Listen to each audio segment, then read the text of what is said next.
oven baking. And now I'm going to make meatball sauce. Thank you to Donna Lake Norman.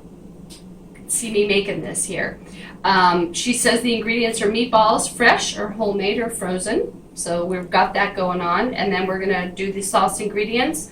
I need an onion, brown sugar, ketchup, water, Worcestershire sauce, mustard, and some vinegar.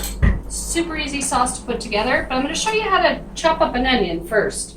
Now, chopped is not as fine as diced. Diced is smaller. Chopped is a little bit bigger. What I like to do, and you've seen this on cooking shows before, is you sort of take off the outer layer of the onion, paper I should say, and if you put your onions in the refrigerator first, I read this somewhere years ago, it stops you from crying as much because when you cut the cells of the onion, the acid that comes up and bothers your eyes and your nose and your sinuses is slower because it's cold from the fridge. So I always keep my onions in the fridge, not in the pantry. You do what you want to do at your house though. Woo! So I leave the root on so that it kind of keeps the integrity of the onion. And I just go through it. Sometimes people do these, I think, in half on the TV shows. I just tend, since I need the whole onion, I'm going to go through the entire onion here, just slicing it down to the root. Probably a reason they do it halfway first. And then I turn it, keep it all together here, and go this way. Woo! Well, that didn't work out as well as I'd hoped. I must have sliced too deeply. That's okay, we're not a real cooking show. And that's about chopped. Do this little piece here. This stuff is so good. Every time I make this sauce, people are so impressed. That piece stayed together. I liked that. And now it says to brown the onion in a tablespoon of butter. Just going to use a small pan, and then after they're browned, everything goes in there. So, be right back. Okay, so I've melted my tablespoon of butter, and I'm just going to put my onions in. And it says to cook them about 10 minutes, gently. So gently to me is on a low flame.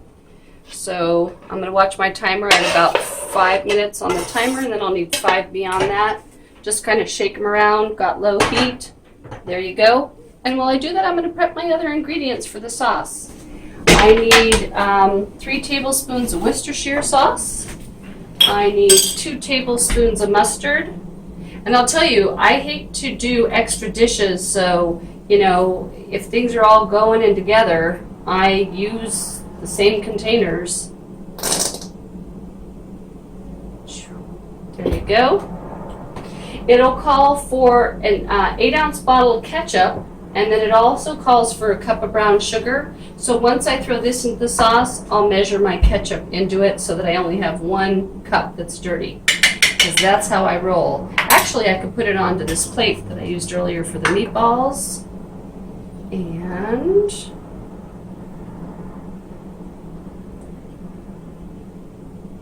this is obviously way more than we need, woo, for 12 meatballs, but I'm actually going to freeze this sauce too. And then it calls for water, and I had chopped up the spinach before for the meatballs, so nothing wrong with using the same container for the water. I'm going to put in my half a cup of vinegar to my water into the same container. So I had half a cup of water, take that to the 1 cup mark. That's dishes. So it says to brown the onion, and it actually didn't say 10 minutes. I thought it said 10 minutes, but that's, you know, that's where it's not translucent. It's bringing out some of the sugars, and I'm going to call that good because I'm getting hungry. So you can cook it so it's more brown if you want, and to bring out a little more of the sugars, or not. It's up to you. Okay, now add all the other ingredients. So since my pan is super hot, I'm going to go ahead and add that, which is the water and the vinegar. I'm going to put in my 8 ounces, which is a cup of ketchup. We're going to put in our 1 cup of brown sugar. We're going to put in, that's it. Oh no, and then the Worcestershire sauce and the mustard. And it says gently cook for 10 minutes to blend everything together. So see you in 10 minutes. So this has been on about 10 minutes, and the whole house smells tangy and wonderful. The aroma of the meatballs are still lingering. But, oh, Scott!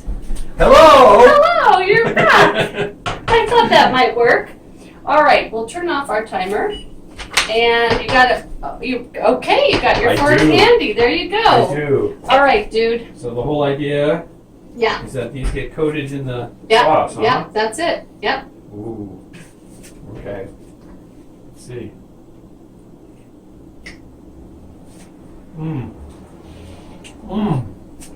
That is great. This is a tried and true recipe. We know that it's good. I get lots from the internet that they never make it into my plastic covers, but good job. I'm bored. I do a lot of recipes from the internet, and if they're not good, I crumple them up, put them in the recycling. But if I've made them, they've met with my approval and the family's approval, they go into their little plastic sleeve. And then I usually write down when I made them and any changes I want to make. So I'll put this down today that we made this on June 16th, 2020. And do you think now, tasting that we want to add anything to the dough for the rest of them, or leave them as is? I don't think so. Now that that's nice and piquant, Yeah. it's good. The sauce does it, yeah. Marvelous. Okay. Enjoy, everybody. We'll post the recipe for you online. Make your own additions or changes as you want. Fun cooking with you today.